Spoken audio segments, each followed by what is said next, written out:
go. Good afternoon to each and everyone. Before we proceed to our discussion proper, may I request everyone to open your camera if you have a stable connection and remain silent and feel the presence of the Lord. Miguela, can you please read our opening prayer? Yes po, ma'am. Am I loud and clear po? Yes, na. Sige po. Yuko po natin ang ating mga ulo at damihin ang presensya ng Panginoon. Sa pangalan ng Diyos, Ama, Diyos, Anak, Diyos, Espiritu Santo. Amen.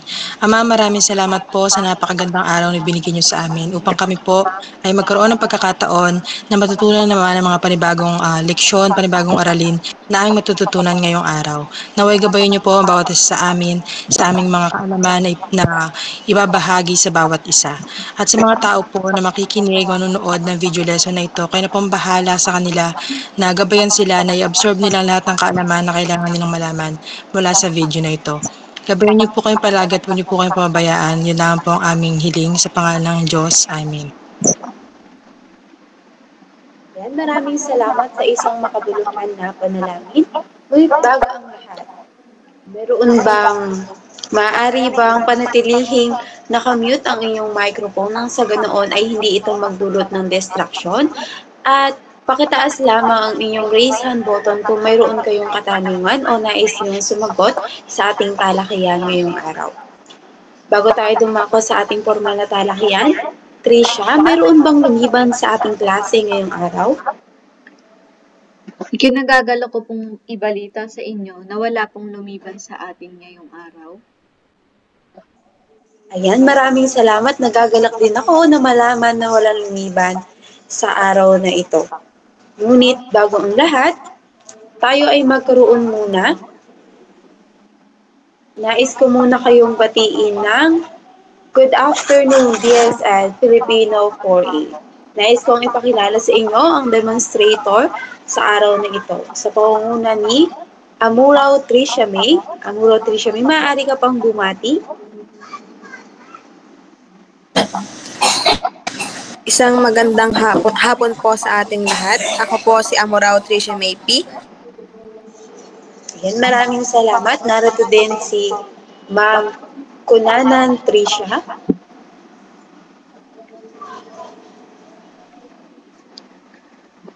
Isang magandang tanghali po sa ating lahat. Ako po si Trisha M. Kunanan. Ayan, maraming salamat at ang inyong lingkod, Ma'am Vilma Aga.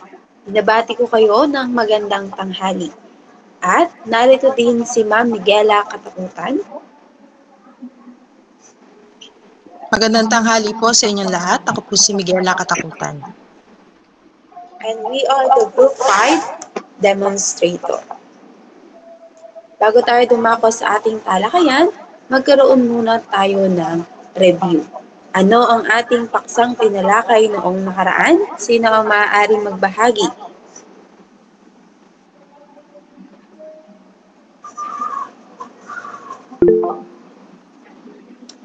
Sige, Miguela, ano ang ating tinalakay noong nakaraan? Ang nakaraang talakayan po ay tinalakay natin ang digital citizenship po. Mahusay, tinalakay nga natin ang digital citizenship. Sino pa ang nais sumagot? Meron pa ba? Sige, Trisha Kunanan. Sa digital citizenship po, dito po natin malalaman kung paano nga po ba natin ito dapat gamitin o pag-ingatan yung sarili nating mga pag-aari. Yan, tama, mahusay. Pinag-aralan natin ang digital citizenship kung saan nalaman natin ang tamang paggamit ng ating mga pag-aari, lalo na ng mga digital. At batid ko na marami kayong naunawaan at natandaan sa ating talakayan at handang-handa na kayong matuto para sa araw na ito.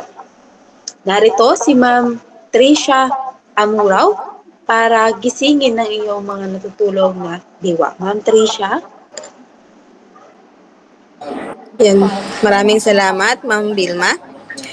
Bago tayo dumako sa ating talakayan, ay meron akong inihandang palaro na tiyak ko nagigising sa inyong mga natutulog na diwa. Ito ay pinamagatang. Maaari bang pakibasa ng lahat? Punan mo Punan ang mo ang kailangan ko. kailangan ko. Opo. Ayan, maraming salamat. Next slide po.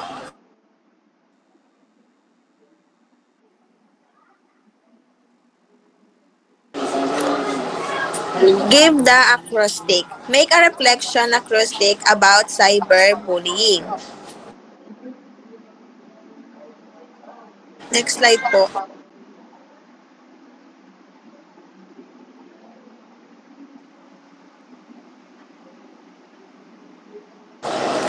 Give me acrostic words about letter C. Sino maaaring sumagot?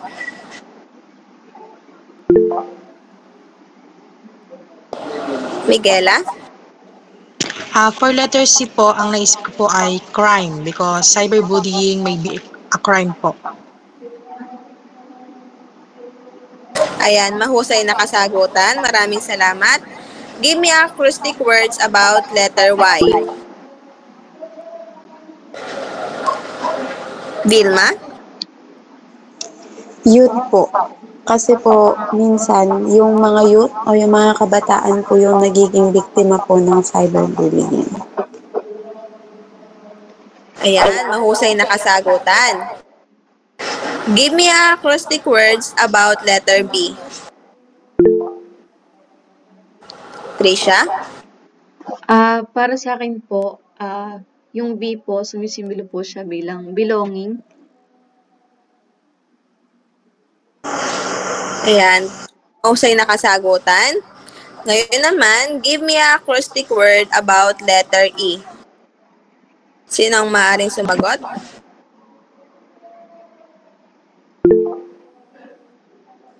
Miguela? Ang naisip ko po ay e-setting. Since ang cyberbullying po ay nangyayari siya sa internet. Kumbaga parang internet setting, e-setting po. Ayan, mahusay na kasagutan. Give me acrostic words about letter R. Trisha? Reputation po, kasi po yung cyberbullying, konektado po siya sa reputation ng bawat tao.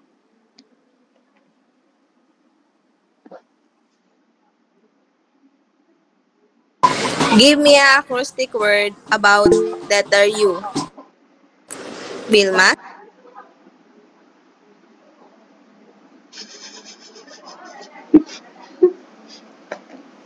Ano po, unity.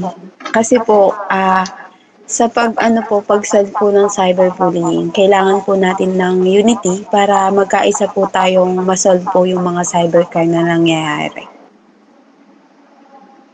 Yan, mahusay na kasagutan, Vilma. Ngayon naman, give me acrostic words.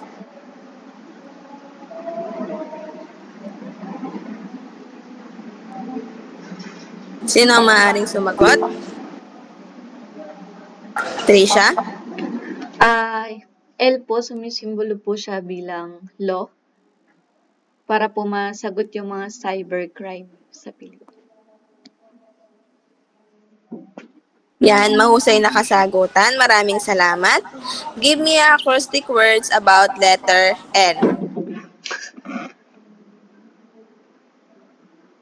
Sino ang maaring sumagot?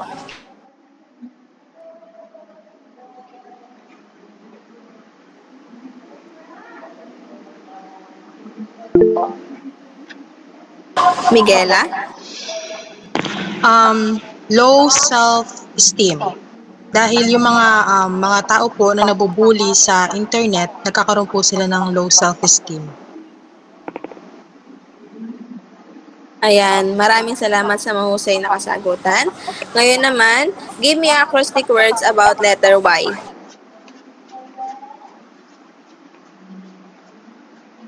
Sino ang maaring sumagot?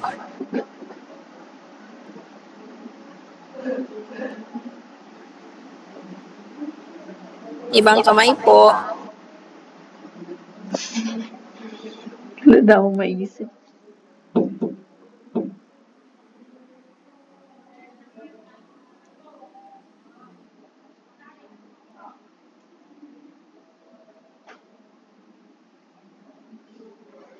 Give me acrostic words about letter Y. Sino ang maaaring sumagot?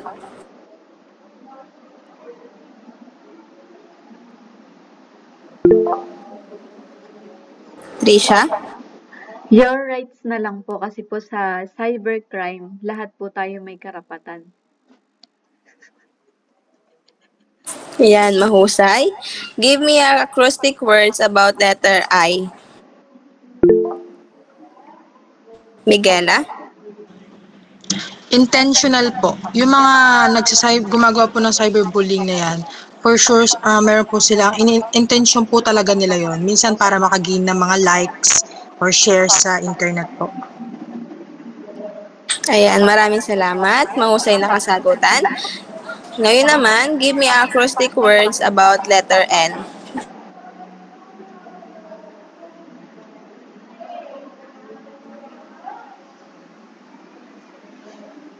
Sino ang nais sumagot?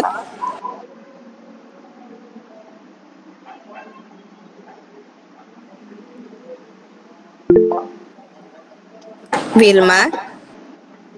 Nationwide po kasi halos nationwide nakakaranas po ng cyberbullying. Hindi lamang po siya nangyayari sa isang lugar lang, kundi po malawakan po yung crime sa usaping cyberbullying po.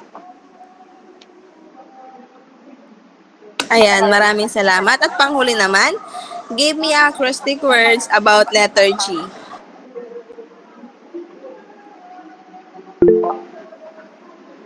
Trisha? Government po. Kasi parang yung government parang may pananagutan din sila o nagbibigay din sila ng batas sa mga cybercrime or bullying. Ayan, maraming salamat sa inyong mahuhusay na kasagutan. Sa tingin nyo, saan nakapatungkol ang ating talakayan ngayong araw?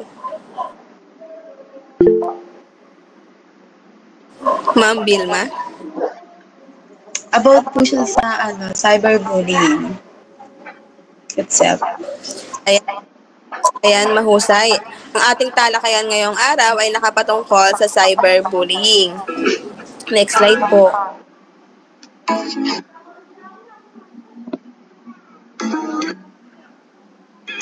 Next slide po.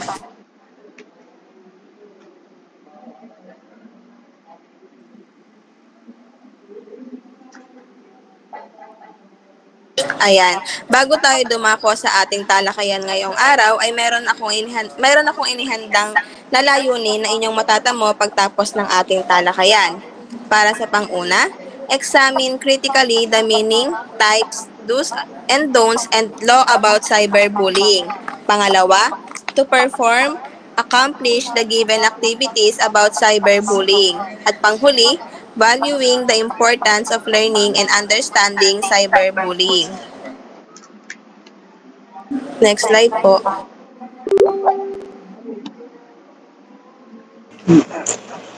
Para ipagpatuloy ang ating talakayan, ano nga ba ang cyberbullying or what is cyberbullying? Let's define first what is bullying. Can you please read, Trisha Kunanan? Bullying. Bullying, the repetitive, intentionally hurting of one person or group by another person or group. Bullying can be physical, verbal, or psychological.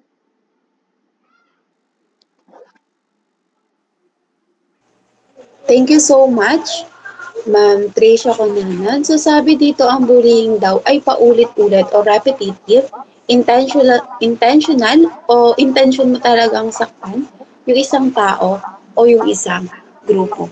Ang bullying daw ay maaaring physical, maaaring verbal o psychological.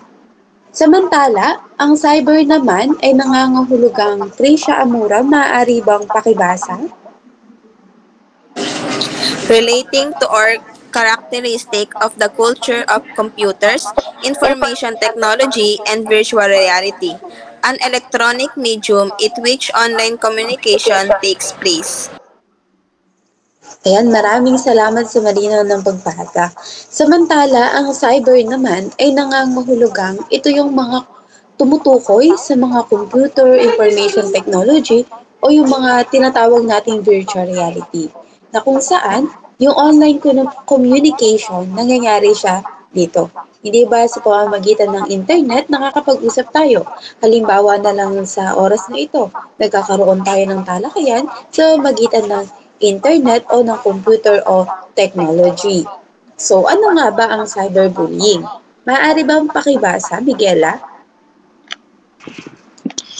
Cyberbullying, the use of electronic communication to bully a person, typically by sending messages of an intimidating or threatening nature. Ayan, maraming salamat.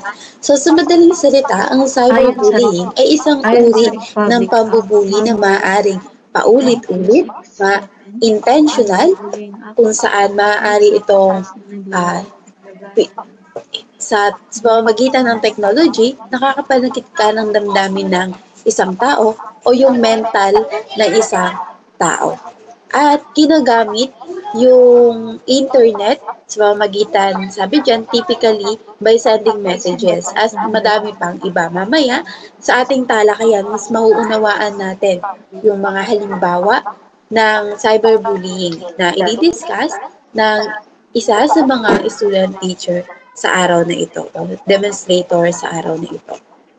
So magpatuloy tayo. Ma'am Miguela.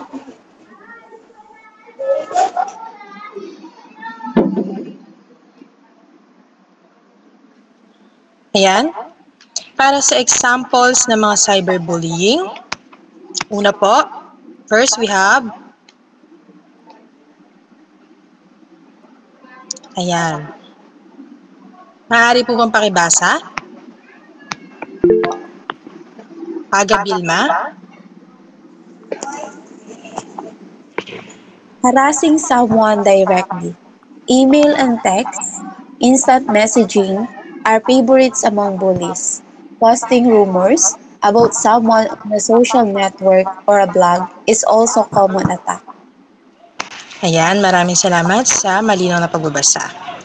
Ayan, harassment. No? Harassment is when someone regularly mistreats us, insults, or hurt us in any other way. No? Being cruel sa isang tao, being annoying, no? Tawag dyan ay harassment. And minsan, actually palagi talaga ang harassment ay unlawful siya. Kumbaga,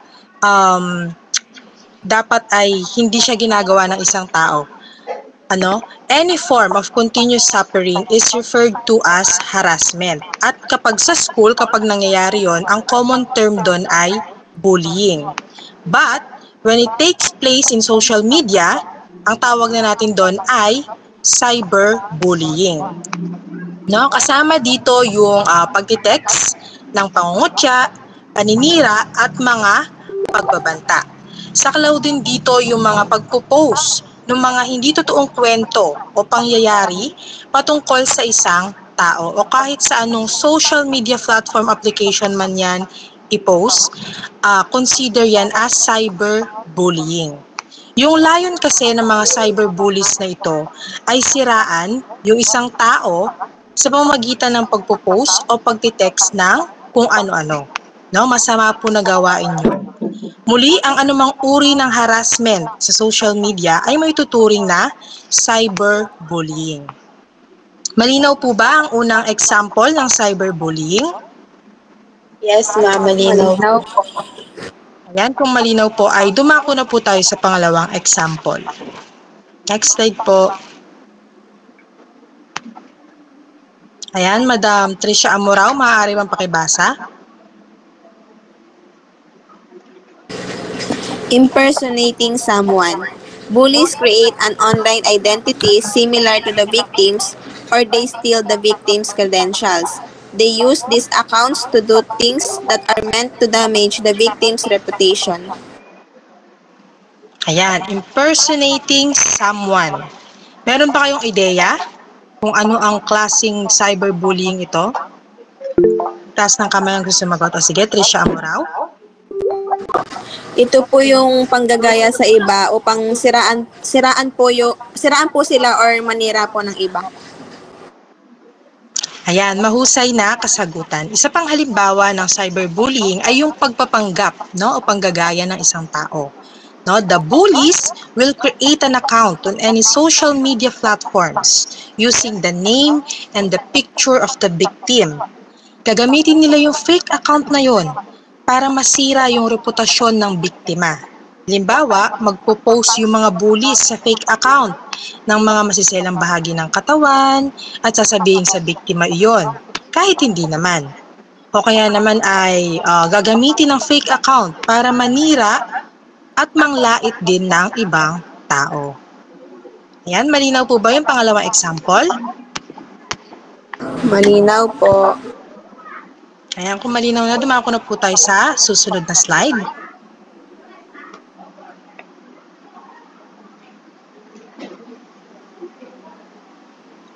Para sa panghuli, pakibasa Trisha Conanan.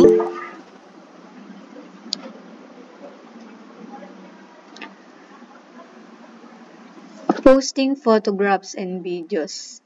Unguarded and private moments are used by the cyberbully to harass and embarrass the victim. These photos and videos are posted online or shared widely via SMS. Ayan, maraming salamat sa malinaw na pagbabasa. Meron ba kayong ideya sa kung ano ang uri ng cyberbullying ito? Ano kaya yung posting photographs and videos?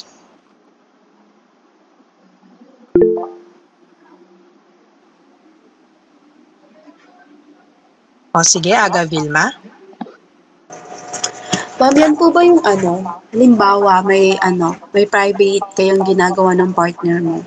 Tapos parang ginagamit niya yun para i-blackmail ka.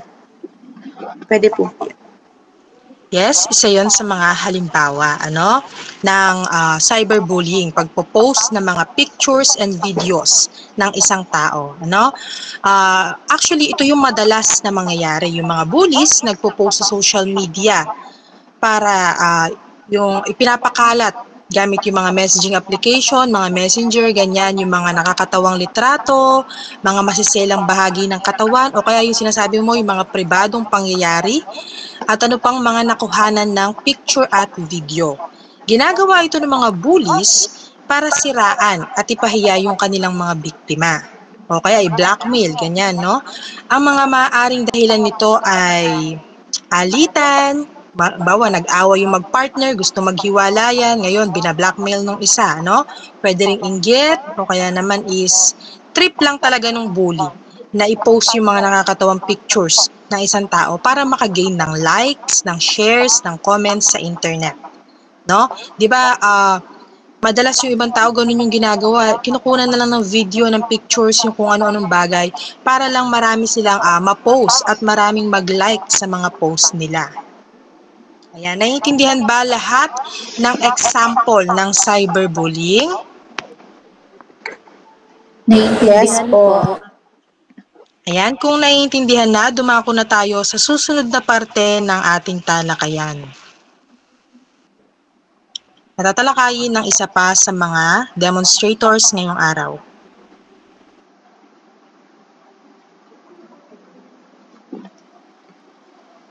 Magandang tanghali sa lahat para naman sa Law of Cyberbullying in the Philippines.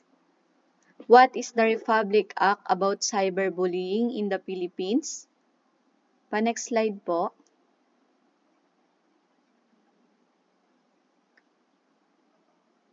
Maaari bang pakibasa? Binibining Miguela. Republic Act Number 10627, Anti-Bullying Act of 2013. The Department of Education or DepEd has issued guidelines to combat bullying in schools, including provisions for handling cyberbullying. Republic Act 10627, Anti-Bullying Act of 2013 also mandates that schools implement anti-bullying policies that extend to acts committed through the use of technology. Maraming salamat sa isang magandang pagbasa.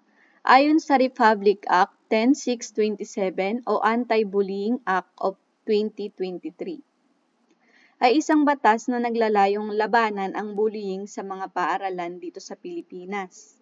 Kabilang dito ang mga patakaran para sa mga kilos na ginagawa o ginagamit ng teknolohiya tulad ng cyberbullying.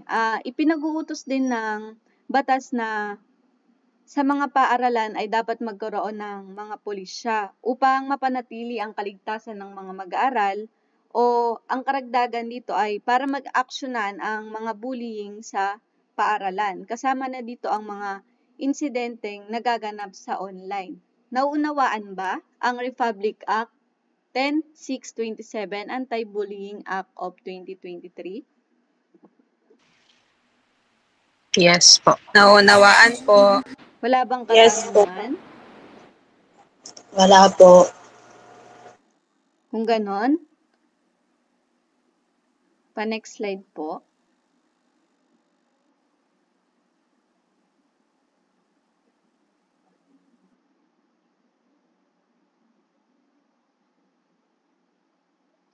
Para naman sa susunod, Cybercrime Prevention Act of 2012, sinong maring magbasa?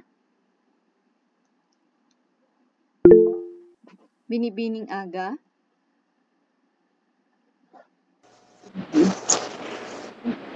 Cybercrime Prevention Act of 2012 focuses on the preemption, prevention, and prosecution of cybercrimes such as offenses against the confidentiality, integrity, and availability of computer data and systems, computer-related offenses, and content-related offenses.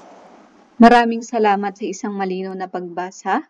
Ang Cybercrime Prevention Act of 2012 ay isang batas na tumututok sa mga krimen na nagaganap daw sa internet. Layunin ng batas na ito na maiwasan at maparusahan ang mga cybercrimes tulad ng mga paglabag sa seguridad ng mga impormasyong nanggagaling sa internet, mga krimen na kaugnay sa computer at iba pang mga illegal na gawain na nagaganap sa online.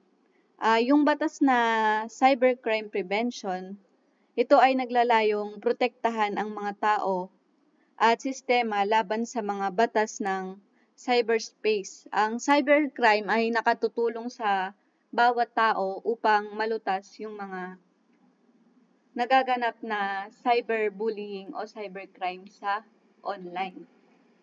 Naunawaan ba? Opo, ma'am. Wala bang katanungan? Wala po.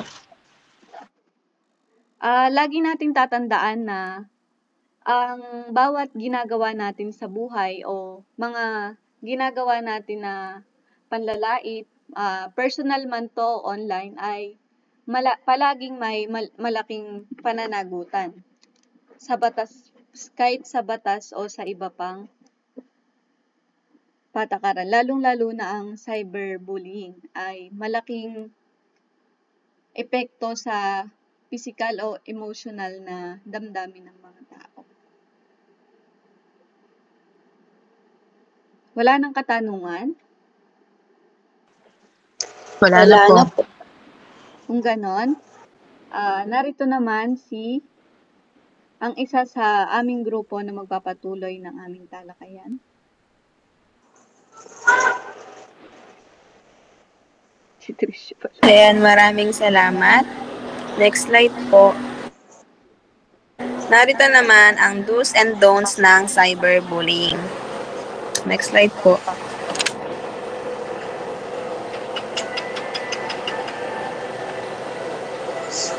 Do's. Maaari bang pakibasa ang una?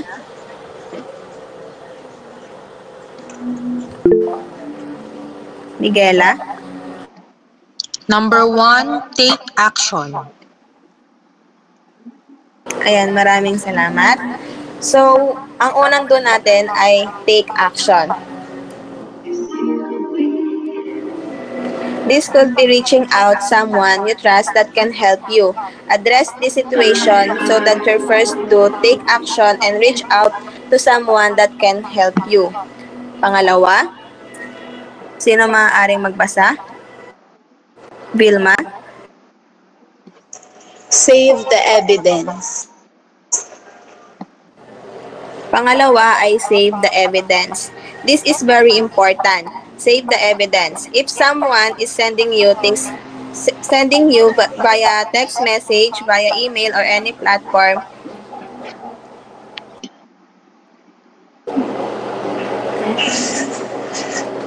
this evidence is very important to you not to respond because if you responding to it, the two of you are participating in this and you make going difficult for someone determined.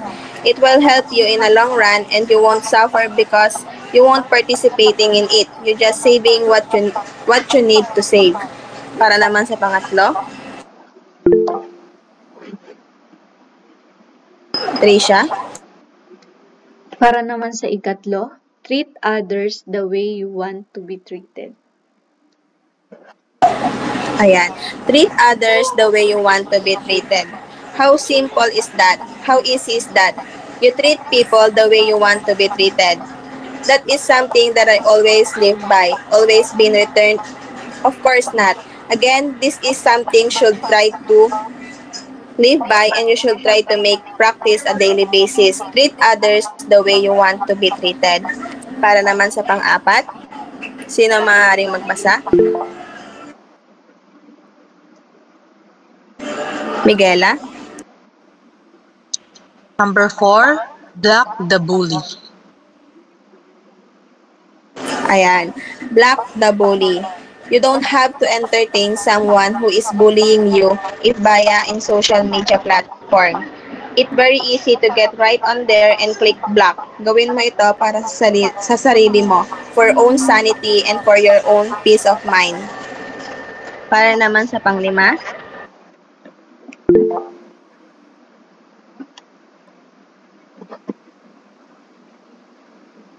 Vilma? Change your email address and phone number. Ayan, maraming salamat. Change your email address or phone number. Again, gawin mo ito para sa sarili mo, for your own sanity and for your own peace of mind. And para na rin sa mental health mo. Block someone out of your life entirely. So please keep that in mind. You can change your email address and you can change your phone number. Para naman sa panghuli, sino maaari magbasa? Trisha? Report a problem. Ayan. Report a problem. Note that you can report the problem. Di ba sa mga sa FB naman natin, mayroon doon settings na nag-a-allow si FB na i-report kung ano yung mga hindi magandang mga ginagawa sa'yo. Ayan. Para naman sa, dumako naman tayo sa don'ts. Next slide po.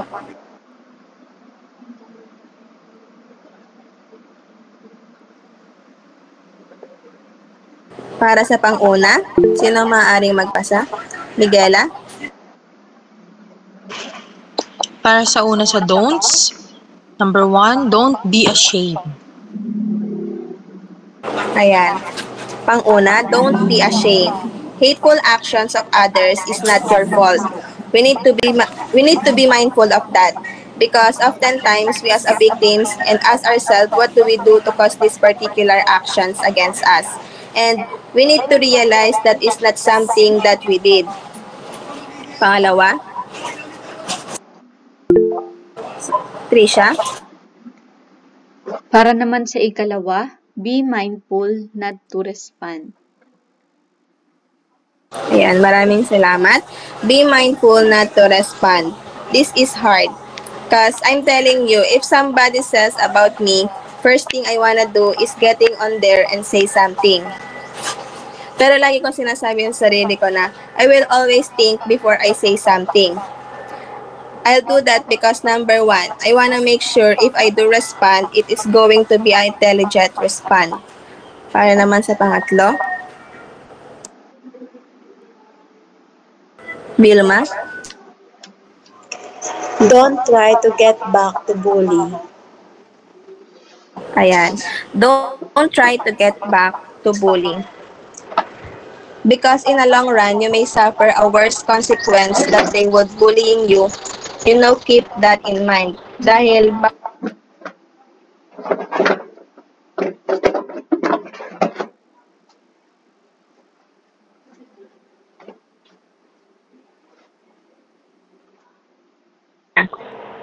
para naman sa panghuli, sino maaari magbasa? Miguela? Don't read the messages. Ayan, maraming salamat.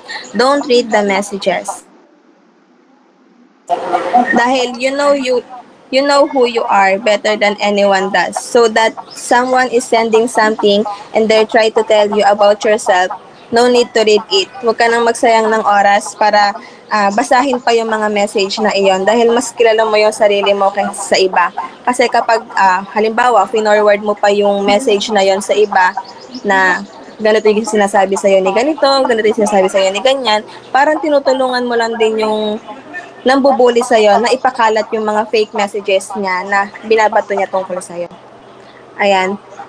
Nalaman na natin ang do's and don'ts ng cyberbullying. Ngayon naman ay dumako tayo sa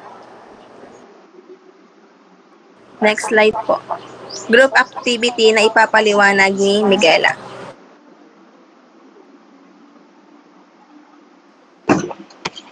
Ayan, for the group activity, the whole class will be grouped in 4. In the master list of BSED Filipino, the students from 1 to 15 are the group 1, 16 to 30 are the group 2, 31 to 45 are the group 3, 45 to 60 are the group 4. Each group should accomplish the given task for their group to ensure that everyone understands what cyberbullying is. So next slide po. Dito sa next slide, makikita kung ano ang gagawin ng bawat grupo. Para sa group 1, write one stanza poem about cyberbullying. Para sa group 2, write one stanza song about cyberbullying.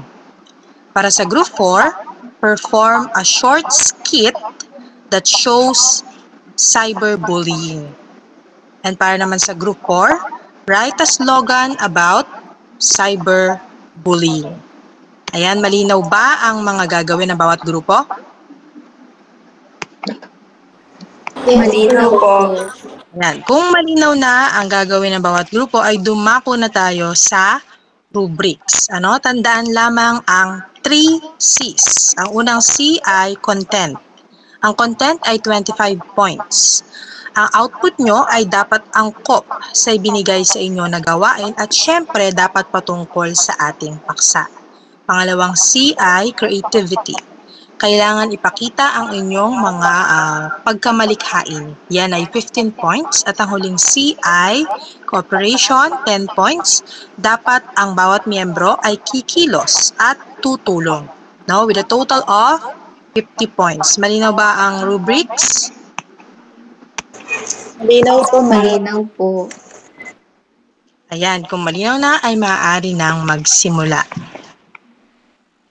Ayan, mahusay, BSED Filipino, lahat ng output nyo ay maganda at naipakita na kayo talaga ay may natutunan sa ating talakayan. Ngayon naman, kailangan nyo sagutan ng aking mga katanungan. Magtaas lamang ng kamay kung gustong sumagot. Unang tanong, pakibasa at pakisagutan. Sinong gusto sumagot? Sige, Aga Vilma. What is cyberbullying?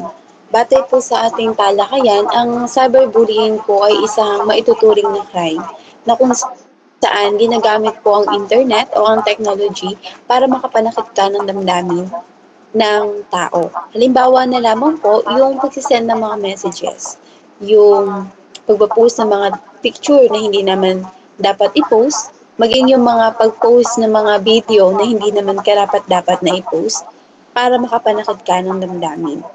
At ang cyberbullying po ay isang uri ng crime na hanggang sa ngayon ay talamak pa din po, ma'am. Yun po, ma'am. Ayan, napakahusay na kasagutan, Vilma. Susunod naman na katanungan.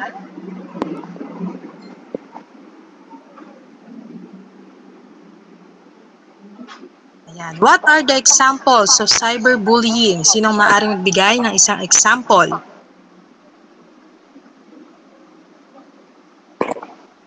Taas lamang ng kamay ang nais sumagot.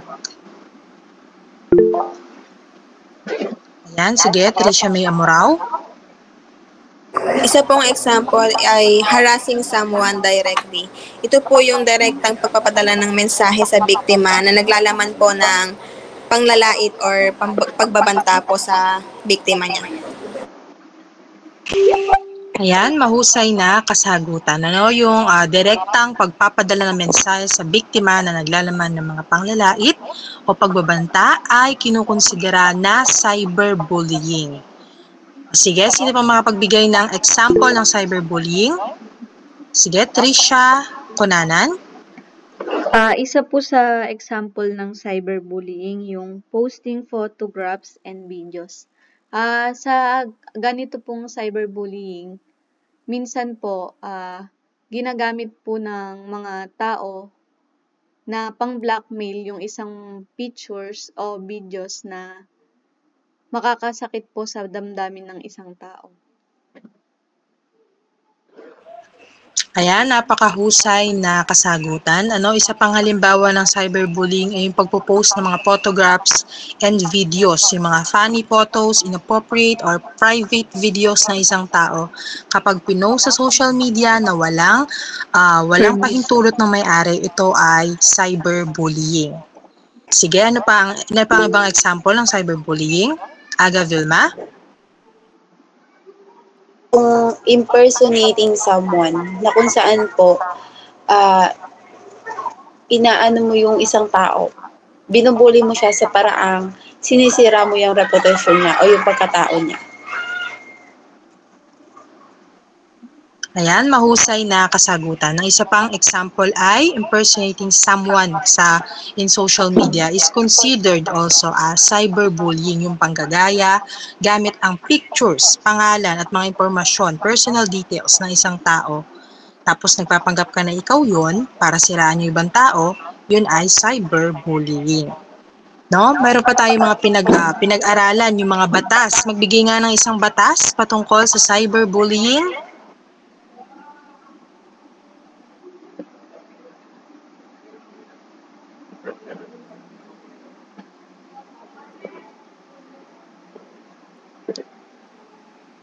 Sino nakapagbibigay ng batas na pinag-aralan natin? Sige, Tricia Conanan. Paliwanag mo na rin, anak. Base po sa pinag-aralan natin, Republic Act number 10627 o Anti-Bullying Act of 2023. Ito po yung batas po ng cyberbullying sa isang paaralan na kailangan po ng mga pulisya upang magabayan po ang mga estudyanteng sumasailalim sa cybercrime o cyberbullying. Ayan, magaling. Para naman sa panghuling katanungan,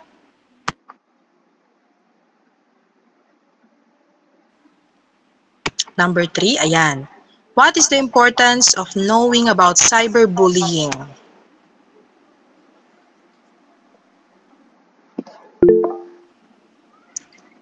Sige, Aga Vilma. Ayan, isa po sa importansya ng pagkatuto natin about cyberbullying. Sa ating talakayan po kasi tinalakay natin yung mga do's and don'ts. Na kung saan nalaman natin kung ano yung mga dapat natin gawin kung makaranas tayo ng cyberbullying. At kung ano yung mga hindi natin dapat gawin kapag nakaranas tayo ng cyberbullying. Sa ganoong paraan, mababawasan o maiiwasan natin maging biktima o makabiktima ng cyberbullying o cybercrime. Yun po, ma'am. Ayan, napakahusay na kasagutan. Mahalaga na may kaalaman tayo sa cyberbullying, ano? Dahil tinalakay natin yung do's and don'ts, alam na natin kung ano yung mga dapat at hindi natin dapat gawin kapag naranasan natin ito. At kapag alam din natin ng cyberbullying, maaari din natin tulungan yung ibang tao na nakakaranas nito, no? Kung may sapat tayong kaalaman. Ayan, mahusay na mga naging kasagutan ninyo. Nakatitiyak ako na marami kayong natutunan sa ating talakayan. At para sa susunod na parte ng talakayang ito, narito ang isa pa sa demonstrators. Take over. Batid ko na kayo ay marami ng naunawaan sa ating naging talakayan patungkol sa cyberbullying. Kaya naman, maaari bang kumuha ng isang malinis na papel at panulat para sa ating pagsusulit? Handa na ba ang lahat? Handa na po. Multiple choice. In this type of exam, you might be asked to choose the correct letter according to that question. Pipili lamang kayo ng angkop na sagot sa bawat katanungan. Narito ang letter A, cyberbullying. B, don'ts. C, dos. D, harassing someone directly. E, impersonating someone. Para naman sa mga katanungan, next slide po.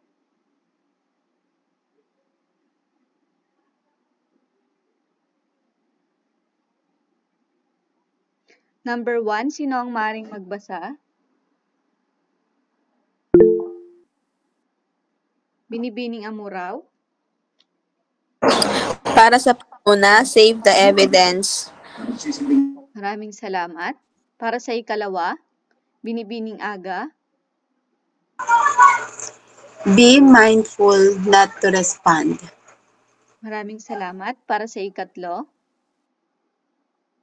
Binibining Miguela.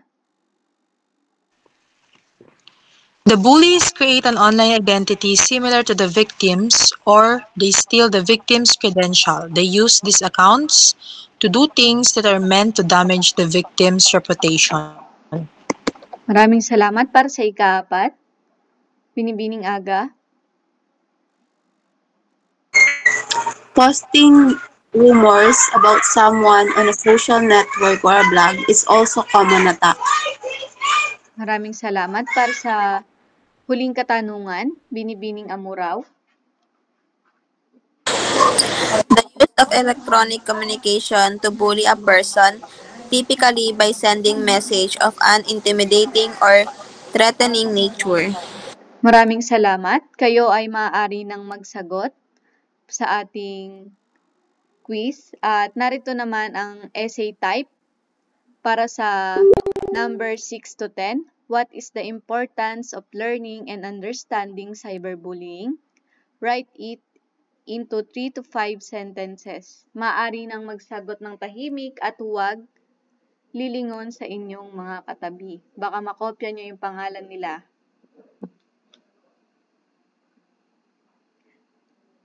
Tapos na ba ang lahat?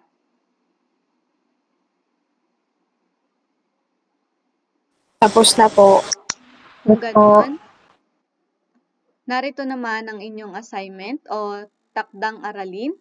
What is your understanding of the importance of addressing cyberbullying? Write it into 5 to 10 sentences.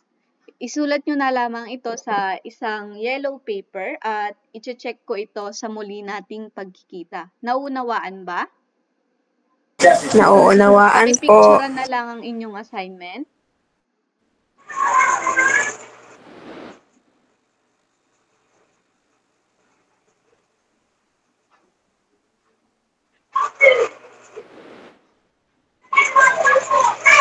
Thank you for listening. We are the Group 5.